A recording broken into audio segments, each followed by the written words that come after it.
In today's video, I am going to teach you how to import your customers into Intercom. To get started, make sure you are logged into your Intercom workspace and that your customer list is saved as a CSV file. A CSV is a simple spreadsheet format that Intercom can read. Before you upload anything, take a moment to confirm your file is clean and organized. Each column should have a clear header, and each row should represent one person. Common columns include name, email, and any other details you track like company, plan, or sign-up date. Keeping your data consistent now will make the import much smoother. Once you are ready, go to the left sidebar in Intercom and click Contacts. This is the area where Intercom stores people and leads, and it is also where you will manage imports.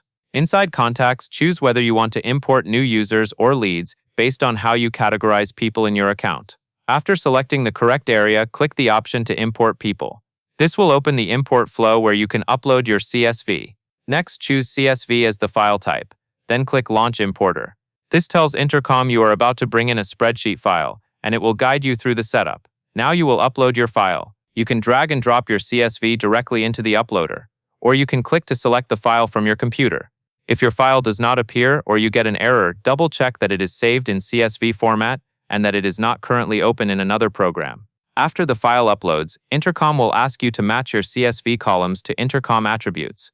This is an important step. You are simply telling Intercom what each column means, so it can store the data in the right place. Carefully review each mapping. If a column matches an existing Intercom attribute, select it.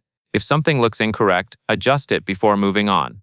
Accurate matching helps you avoid missing or misplaced data later. When you are satisfied with the column matches, click Finish Import. Intercom will begin processing the file and adding your customers to your workspace. Depending on the size of your CSV, this may take a short moment. Once it completes, you can return to Contacts to confirm the new records are present and searchable. And that is all there is to it.